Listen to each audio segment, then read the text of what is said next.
Hi hello welcome to our channel. నేను మీ సరిత. ఈ రోజు నాతో పాటు వారి special guest study abroad experts అలాగే విదేశ్ కన్సల్ట్స్ డైరెక్టర్ సాయినాథ్ గుల్లా గారు ఉన్నారు. వారితో మాట్లాడదాం. నమస్తే సార్. నమస్తే అండి. సో నాకు కొన్ని క్వశ్చన్స్ అయితే చాలా ఉన్నాయి. సో అంటే ఎందుకు ఇక్కడ చదవద్దు, ఎందుకు అబ్రాడ్ చదువుకోవాలి, అలాగే ఇక్కడ బెస్ట్ అక్కడ బెస్ట్ అనేసి కొన్ని క్వశ్చన్స్ నేను ప్రిపేర్ అయ్యాను. సో అందులో భాగంగా ఈ రోజు ఐఐటి ఎంట్రన్స్ చాలా హెవీ కాంపిటీషన్ అయితే ఉంది. సో దాని గురించి సక్సెస్ రేట్ అయితే ఎలా ఉంటుంది, దాని గురించి కొంచెం క్లుప్తంగా వివరిస్తారా? ఖచ్చితంగా అండి. యాక్చువల్గా మనకి ఏంటంటే పిల్లోడు పుట్టగానే ఇంజనీర్ అని, పిల్ల పుట్టగానే డాక్టర్ అని మనం ఈ రోజున్న కల్చర్లో చాలా మంది ఉంటారు. వాడు చిన్నప్పుడు ఉన్నప్పుడే అడుగుతాం, అరే ఏమవుతావురా, ఇంజనీర్ అవుతావు కదా, మనమే చెప్తాం. పాప అనుకోండి డాక్టర్ అవుతావు కదా, ఇంజనీర్ అవుతావు కదా. దిస్ హౌ యాక్చువల్ లైక్ మనకి ఎస్పెషల్లీ తెలుగు మైండ్ సెట్ అయితే మనం పర్టికులర్గా ఇలాగే ఉన్నాం. అంటే చాలా మంది నేను చూసిన వాళ్ళు, మా అక్క వాళ్ళు కూడా ప్రెజర్ చేస్తున్నారు. అందరు కూడా ఇప్పుడు మనకి మా పిల్లోడు ఇంజనీర్ అవ్వాలి అన్నట్టుగా మనం పెంచుతున్నాము. పైగా thanks to the engineering colleges ఇన్ని కాలేజీలు సీట్లు దొరుకుతున్నాయి.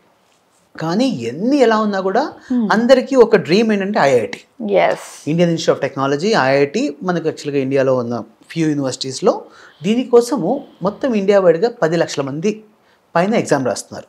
దాంట్లో మరీ ముఖ్యంగా కోటా, రాజస్థాన్ ఇలాంటి చోట్ల ఏంటంటే ఒక ఎడ్యుకేషన్ ఇండస్ట్రీస్ రన్ అవుతున్నాయి. దాంట్లో ఏంటంటే పిల్లలందరినీ చాలా ఫోర్స్ చేసి డైలీ 25 hours చదివిస్తున్నారు. సో ఇంత ప్రెషర్ తీసుకుని ఇంత చేసిన తర్వాత మనకేంటంటే ఈ 10 లక్షల మందిలో ఒక క్లారిటీ ఏంటి, ఏదైనా కూడా 12,000 మించి సీట్లు ఉండవు. సో ఇక్కడ 1.2% సక్సెస్ రేట్ ఉన్న ఫీల్డ్ ఇది. ఆ తర్వాత ఇంత కష్టపడి ఇక్కడ అలాంటి చోట్ల సీట్ దొరకడం కొంతమందికి ఛాన్స్ ఉంటుంది, కొంతమందికి దొరకదు. సో ఆ దొరకని వాళ్ళు ఏంటంటే కొద్దిగా ఏదో కాంప్రమైజ్ అయిపోయి మనం వేరే యూనివర్సిటీస్కి వెళ్తూ ఉంటాం. సో ఇలాంటప్పుడు యాక్చువల్గా ఈ కాంప్రమైజ్ అవ్వడం ఎంతవరకు అవసరం. సో బేసికలీ ఏంటంటే లైక్ నచ్చిన ఐఐటి వస్తే ఎస్, నో క్వశ్చన్స్ ఆస్క్డ్. కానీ ఇంత మంచి ఐఐటీస్లో వచ్చినా కూడా what is employability rate now అంటే ఈ రోజున ఐఐటి గ్రాడ్యుయేట్స్ చూస్తే కూడా ఇట్ ఈస్ లైక్ 38% మాత్రమే మనకు కొంత ఎంప్లాయబిలిటీ రేట్ ఉంది ఇది ఈ పర్టికులర్ ఇయర్ సంబంధించి. అయితే ఇలాంటి సిచ్యువేషన్స్లో ఏంటంటే there are certain abroad countries, for example UK అండి. యూకేలో అంటే ఇప్పుడు ఇండియాలో కూడా మనం ఎగ్జాంపుల్ ఒక ప్రైవేట్ కాలేజ్లో ఒక మంచి డీసెంట్ కాలేజ్లో తీసుకుంటే it is costing anyway between 10 to 20 lakhs మధ్యలో ఈజీగా బ్యాచిలర్స్ 4 yearsకి మనకు ఫీజు కడుతున్నాం. అదే ఖర్చులో యూకే లాంటి కంట్రీలో మనము హార్డ్లీ ఒక 20 to 25 lakhs మధ్యలో మొత్తం బ్యాచిలర్స్ కంప్లీట్ అవుతుంది. పైగా the kind of university what your going is not less than any of the IITs. అంటే ఇప్పుడు మనం చేసే యూనివర్సిటీస్ ఏవైతే మనం యూకేలో వర్కౌట్ చేస్తామో ఈ అన్ని యూనివర్సిటీస్ కూడా ఐఐటికి ధీటుగా, ఐఐటికి సమానంగా ఉంటాయి. రెండోది ఏంటంటే మనకి ఇక్కడ మనకి స్టూడెంట్కి ఏంటంటే చాలామందికి అరే అబ్రాడ్ అనగానే అదేదో లక్షలు అయిపోద్ది, సంవత్సరానికి 25 లక్షలు అయిపోతుంది. బికాజ్ వీళ్ళు ఏం చేస్తారంటే ఫీజు ఒక ఇంత 25 లక్షలు అవుతుంది 2-3 ఏళ్ళకి కలిపి, ఇది కాకుండా లివింగ్ ఎక్స్పెన్సెస్ కూడా కౌంట్ చేసేస్తారు. ఇది అదొక 30-40 లక్షలు అయిపోతుంది. సో ఇట్లా ఇంత అవుతుంది అనుకుంటారు, కానీ రియాలిటీ అది కాదు. రియాలిటీ ఏంటంటే బేసికలీ బ్యాచిలర్స్ అబ్రాడ్లో చేయడానికి కూడా ఫీజు అబ్రాడ్ యూనివర్సిటీస్లో చాలా మటుకు యూనివర్సిటీస్కి ఏంటంటే మనకి ఫీజు అప్రాక్సిమేట్లీ ఇయర్ వైజ్ కట్టుకుంటాం, అది కూడా సెమిస్టర్ వైజ్ పే చేస్తాం. ఇది దానికోసం కూడా చాలా బ్యాంక్స్ ఈ రోజున ఎడ్యుకేషన్ లోన్స్ ప్రొవైడ్ చేస్తున్నాయి. అయితే మన టోటల్ బడ్జెట్ ఒక యాజ్ లాంగ్ యాజ్ ఒక 10-15 lakhs పెట్టుకున్నా కూడా ఇనిషియల్గా మన స్టూడెంట్ సక్సెస్ఫుల్ అక్కడ లాంచ్ చేయగలుగుతాం. ఆ తర్వాత నెక్స్ట్ ఇయర్స్కి వచ్చేటప్పటికి ఈ కంట్రీస్లో ఏంటంటే పార్ట్ టైం జాబ్స్ ఎలా అది యూకేలో ఎగ్జాంపుల్ బ్యాచిలర్స్ చేస్తే మనకి ఒక సంవత్సరానికి గాను మనకు అయ్యే ఖర్చు వచ్చేటప్పటికి హార్డ్లీ ఒక 5 to 6 lakhs is living expenses. వీళ్ళ పార్ట్ టైం జాబ్లో వీళ్ళు కనీసం 14 to 15 lakhs ఎర్న్ చేసుకోవచ్చు. సో వీళ్ళ ఎక్స్పెన్సెస్ వీళ్ళు తీయంగా ఇంకొక 5-6 lakhs ఎక్స్ట్రాగా వీళ్ళు సేవ్ చేయగలుగుతారు. అంటే థర్డ్ ఇయర్ ఫీజు పూర్తిగా స్టూడెంట్సే కట్టుకునే అవకాశం ఉంటుంది. సో ఇది మినిమం గ్యారంటీగా జరిగేది. తర్వాత మనకి యాక్చువల్గా ఏంటంటే ఇంత బెనిఫిట్స్ ఉన్నాయి, పోనీ యాక్చువల్గా ఇంత ఉంది కదా. యాక్చువల్లీ అక్కడ యూనివర్సిటీస్లో ఎంప్లాయబిలిటీ రేట్ ఎలా ఉంది అంటే టచ్ వుడ్ ఇప్పటివరకు మన స్టూడెంట్స్ ఎవరైతే బ్యాచిలర్స్ కోసం యూకేకి వెళ్ళారో వాళ్ళందరూ కూడా 100% ఎంప్లాయబిలిటీతో ఉన్నారు. So this is what very important point. ఎందుకంటే యూకేలో ఎవరైతే 3 years ఉండి ఆ యూనివర్సిటీస్లో అంటే వరల్డ్ టాప్ ర్యాంకింగ్ యూనివర్సిటీస్ అని చెప్పుకున్నాం కదా, ఇలాంటి చోట్ల they have 100% employability rate for the people who study bachelors in IT, bachelors in electronics, bachelors in mechanical. ఈ ఫీల్డ్స్కి ఏంటంటే సక్సెస్ చాలా బాగుంది. అండ్ బ్యాచిలర్స్ ఇన్ మేనేజ్మెంట్ వీళ్ళందరికీ కూడా ఏంటంటే ఇక్కడ బ్యాచిలర్స్ అయిన తర్వాత మళ్ళీ పోస్ట్ స్టడీ వర్క్ ఆప్షన్ కూడా ఇస్తారు. So these are the various reasons why one should consider studying abroad than getting into this fierce competition. ఇంత మంచి బెనిఫిట్స్ అబ్రాడ్ మనకు ఉండగా వై ఎందుకు అంటే ఫోర్సిబుల్గా ఇక్కడ చదువుతారు స్టూడెంట్స్ అంటే నచ్చని యూనివర్సిటీలో? అంటే మనకి లైక్ అంటే ఇక్కడ ఏం బెనిఫిట్స్ లేదు అయినా కూడా బలవంతంగా అదే ఇక్కడే కూర్చోవడం, ఇన్ని బెనిఫిట్స్ ఉన్న అబ్రాడ్ లో ఎందుకు వెళ్ళకపోవడం కారణాలు సో ఏమై ఉంటాయి? ముఖ్యంగా ఏంటంటే మనకి ఫస్ట్ థింగ్ ఏంటంటే పేరెంట్స్ కి ఇవాళ రేపు ఏంటంటే లైక్ ఒకటి ల్యాక్ ఆఫ్ అవేర్నెస్ అండి. అంటే అక్కడున్న యూనివర్సిటీస్ ఇంత గొప్పవి. రెండో థింగ్ ఏంటంటే అసలు ఇది మనం అఫోర్డ్ చేయలేము అనే ఒక ఫస్ట్ ఒక థాట్ ప్రాసెస్లో ఉంటారు. మూడు చూస్తే పిల్లలు యాక్చువల్గా 17 years 18 years పిల్లలు ఉంటారు. సో ఈ 17 years 18 years వాళ్ళు ఒంటరిగా వెళ్ళి ఉండగలుగుతారా? పోనీ ఇదే స్టూడెంట్కి పోనీ ఐఐటి అస్సాంలో సీట్ వస్తే మనం ఏం చేస్తాం? కళ్ళు మూసుకొని తీసుకెళ్ళిపోయి అస్సాంలో జాయిన్ చేసి వచ్చేస్తాం. సో ఇక్కడ అస్సాం నుంచి హైదరాబాద్ రావడానికి మనకి బై ట్రైన్ చూసుకుంటే it's like more than 24 hours journey. By flight కూడా వెంటనే డైరెక్ట్ ఫ్లైట్స్ ఏం లేవు.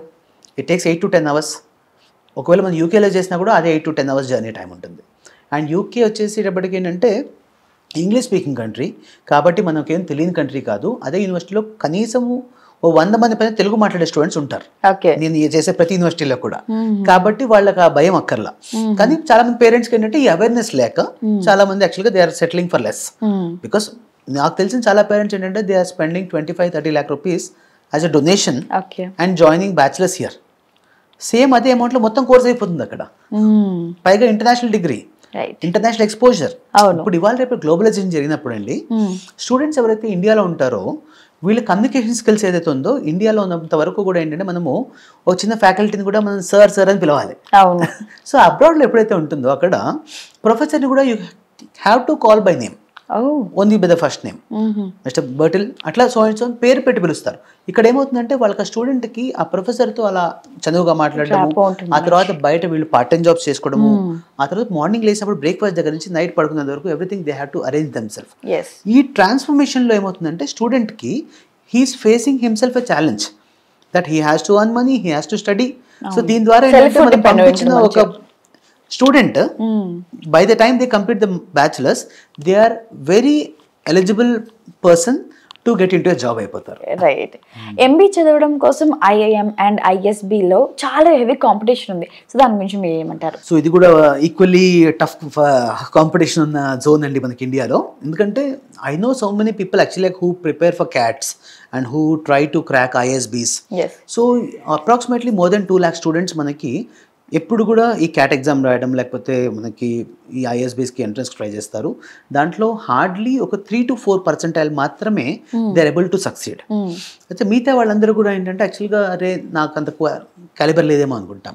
అండ్ రియాలిటీ ఏంటంటే ఇక్కడ నెంబర్ ఆఫ్ ఇన్స్టిట్యూషన్స్ ఏవైతే అంత టాప్ క్వాలిటీ ఎడ్యుకేషన్ ప్రొవైడ్ చేసే ఉన్నాయో అవి తక్కువ. ఆ తర్వాత ఒకవేళ క్రాక్ చేసినా కూడా ఫర్ ఎగ్జాంపుల్ నర్సింహోన్జీ కానివ్వండి లేకపోతే ఐఎస్బీస్ కానివ్వండి the tuition fees is coming to as low as 20 lakhs నుంచి 40 lakhs మధ్యలో ఉంది. ఇది ఇంత కష్టపడి మీరు ట్రాక్ చేసినా కూడా అదే ఖర్చుతోటి మనము ఇంకా అబ్రాడ్లో ఇంకా బెటర్ యూనివర్సిటీస్కి వెళ్ళొచ్చు. తర్వాత ఇంటర్నేషనల్ ఎక్స్పోజర్. సో ఈ అడ్వాంటేజెస్ ఉన్నప్పుడు obviously why settling for less అనేది నా పాయింట్. సో ఇప్పుడు ఇంత కష్టపడి మీరు ఐఐఎమ్స్ రాసి క్రాక్ చేసి లేకపోతే ఐఎస్బీస్ క్రాక్ చేసే కంటే if you go to UK or some other countries where actually it is English speaking country at the same time మీకు ఇదే బడ్జెట్లో అంటే మహా అంటే ఒక 12 lakhs to 20 lakhs మధ్యలో అక్కడ కూడా ఎంబీఏ దొరుకుతుంది. ఆ ఎంబీఏ కూడా దట్టు మీకు ఏంటంటే 1 year స్టడీ 1 year ఇంటర్న్షిప్ ప్రకారంగా దొరుకుతుంది.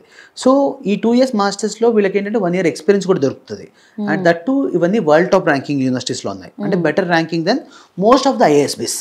సో అట్లాంటి యూనివర్సిటీస్ అవకాశం ఉన్నప్పుడు don't settle for less. So ఈ ఎక్స్పోజర్ తీసుకోవడం వల్ల ఇండియాకి వచ్చిన తర్వాత కూడా ఇంటర్నేషనల్ ఎక్స్పోజర్ వల్ల వీళ్ళకి ఏంటంటే బెటర్ జాబ్స్ అనేది ఖచ్చితంగా దొరుకుతాయి. సో రిటర్న్ ఆఫ్ ఇన్వెస్ట్మెంట్ అంతా కూడా ఎలా ఉంటుంది సార్? సో డెఫినెట్గా అండి ఎవ్రీ ఇవాళ రేపు ఎడ్యుకేషన్ కూడా ఒక బిజినెస్ అయిపోయింది. సో దీంట్లో రిటర్న్ ఆఫ్ ఇన్వెస్ట్మెంట్ అనేది ఖచ్చితంగా మనం ప్లాన్ చేయాల్సిన టాపిక్ ఇది. అయితే మనకి ఎగ్జాంపుల్ లెటెస్ట్ ఒక బ్యాచులర్స్ మన ఇండియాలో చదివినా కూడా మనకు ఒక 8 to 10 lakhs వరకు అయితే మినిమం ఎక్కడైనా కాస్ట్ అవుతుంది. ఇది కాకుండా మళ్ళీ ట్రాన్స్పోర్ట్ అని అవి ఇవి దాదాపు పేరెంట్స్కి మాత్రం ఒక 15-20 lakhs వరకు యావరేజ్గా 4 yearsలో ఖర్చు అవుతుంది.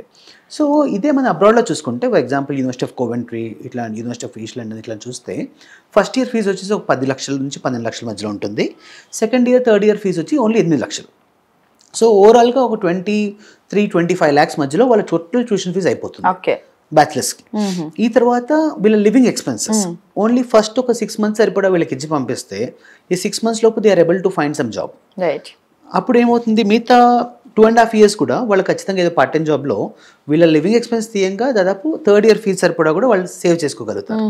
సో ఇక్కడ రిటర్న్ ఆఫ్ ఇన్వెస్ట్మెంట్ చూసుకుంటే ఆల్మోస్ట్ లైక్ మనకు 15-20 lakhs మనం పెడుతున్నాము. కానీ ఇక్కడ ఏంటంటే ఈ కంట్రీ వచ్చేటప్పటికి హైయెస్ట్ జీడిపి ఉన్న కంట్రీస్.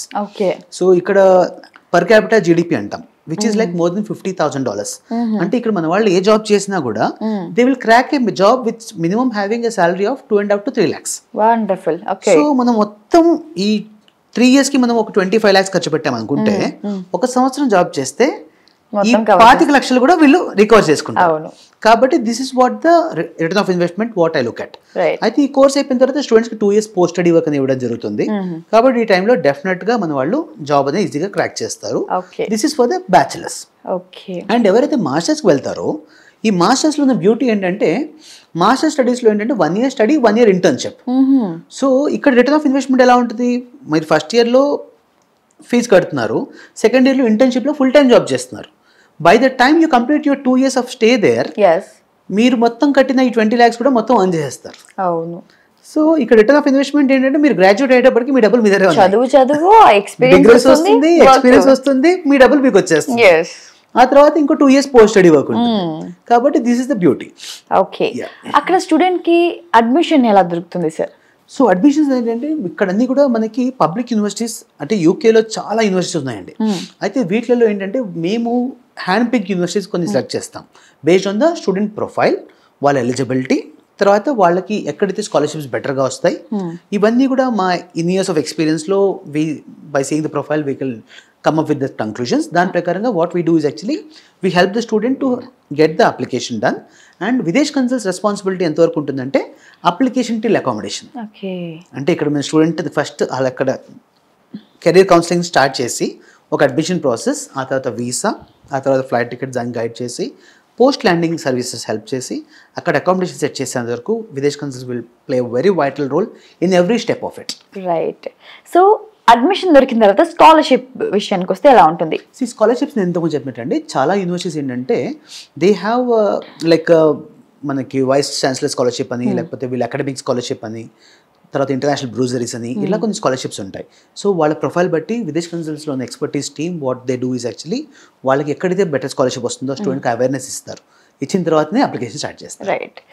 ఓవరాల్గా మీరు చెప్పిన ఈ మొత్తం థియరీలో నాకు ఇంకో డౌట్ ఏంటంటే, చెప్పండి అసలు అబ్రాడ్లో ఎందుకు చదవాలి, చదవడం వల్ల యూజ్ ఏంటి? సో న్యాచురల్ అండి. ఇప్పుడు ఒకటి ఏంటంటే మనకి ఇవాళ రేపు చాలా మటుకు ఇండియాలో టాప్ కంపెనీస్ చూస్తే అన్ని ఎంఎన్సీస్ ఉన్నాయి.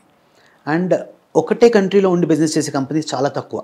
సో ఎంప్లాయర్స్ కూడా ఏంటంటే people who have multi cultural, multi language, multi what we say knowledge on multi different fields, అలాంటి వాళ్ళని ఇంట్రెస్ట్గా చూస్తున్నారు.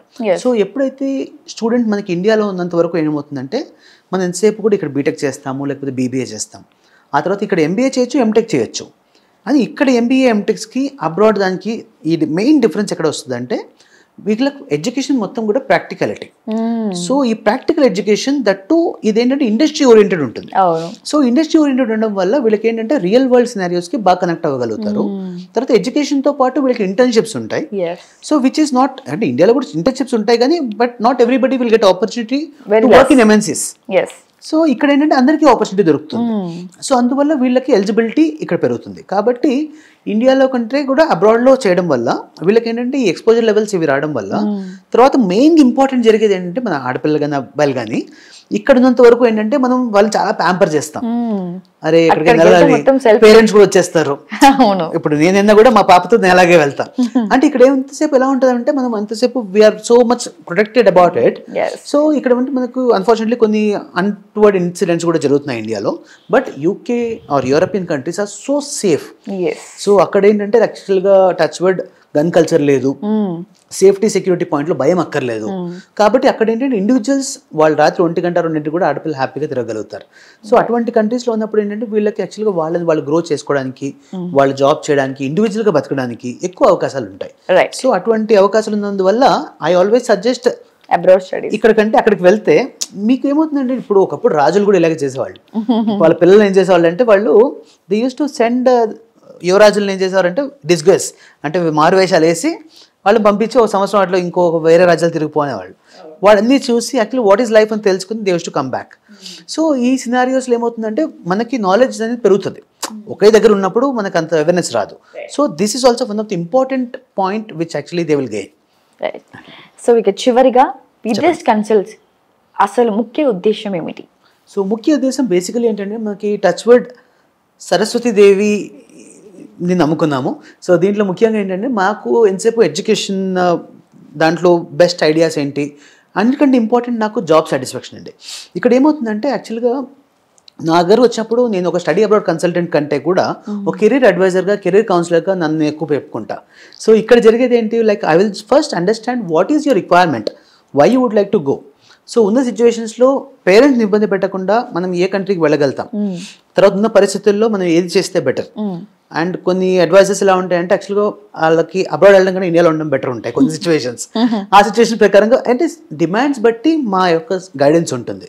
So it is actually purely student focused, student centric approach which is Videsh Consult specialization. Thank you sir, thank you for best information. Thank you very much అండి. Thank you very much. Thank you.